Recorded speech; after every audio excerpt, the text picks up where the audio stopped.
नमस्कार, आप देख रहे हैं आदर्श मंच। सबसे बड़ी, सबसे गंभीर और सबसे चिंताजनक खबर बिहार के रोहतास से, जहां रोपवे का उद्घाटन स्वयं बिहार के मुखिया मुख्यमंत्री नीतीश कुमार करने वाले थे, जिसे राज्य सरकार टूरिज्म डेवलपमेंट का मॉडल प्रोजेक्ट बता रही थी। वही प्रोजेक्ट ट्रायल में ही जमीन पर आ गिरा और इसके साथ ही बिहार के गुड गवर्नेंस मॉडल पर एक बहुत बड़ा क्वेश्चन मार्क लगा गया। रोहतास पहाड़ की चोटी पर स्थित भगवान शिव का प्रसिद्ध चौरासन मंदिर, 84 सीढ़ियां चढ़कर भक्त मंदिर पहुंचते हैं और सावन के महीने में रोज हजारों श्रद्धालु यहां तक कि दक्षिण भारत से भी भक्त दर्शन के लिए आते हैं। यह सिर्फ मंदिर नहीं, यह आस्था, संस्कृति और पर्यटन की पहचान है। इसी को ध्यान में रखते हुए यहाँ रोपवे प्रोजेक्ट शुरू किया गया। रोपवे बनवाने का ठेका RRPL ropeway and resource private limited company को मिला था।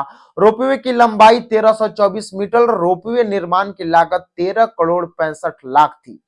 फरवरी 2020 में इस परियोजना की आधारशिला रखी गई थी। 14 महीने में काम पूरा होना था। इस प्रोजेक्ट को पूरा करने के लिए 14 महीने का टाइम दिया गया था, मात्र 1 साल 2 महीना।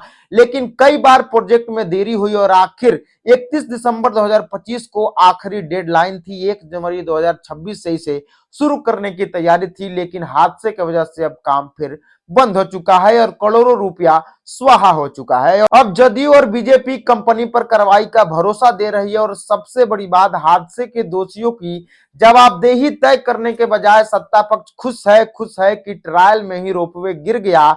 शुक्र मना रहे हैं कि ट्रायल में ही गिर गया, नहीं तो उद्घाटन के बाद गिरता तो ज्यादा फजीहत हो जाता। मंत्री दिलीप जायसवाल का कहना है कि कॉन्ट्रैक्टर को ब्लैक लिस्ट करेंगे, पर बिहार जानता है कि ब्लैक लिस्ट कितने दिनों की होती है और वही कंपनियां फिर किसी और जिले में नए ठेके कैसे मिल जाते हैं। रोहतास रोपवे हादसे की जांच नीतीश सरकार ने बिहार राज्य पुल निर्माण निगम को सौंपा है, जिसने एक समिति बनाकर रोपवे गिरने की मामले को निष्पक्ष और पारदर्शी जांच की बात कही है।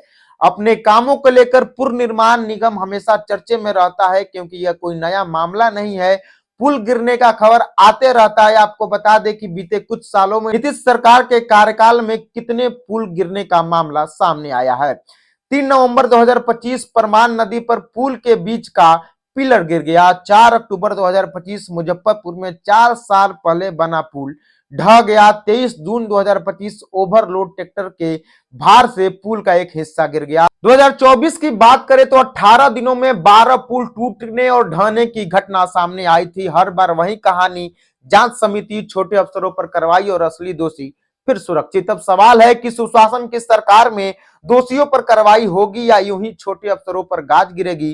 रोहतास का रोपवे नहीं गिरा, आज बिहार के सिस्टम की साख गिरी है। आपकी क्या राय है, कमेंट में जरूर बताइए। आप देख रहे थे आदर्श मंच।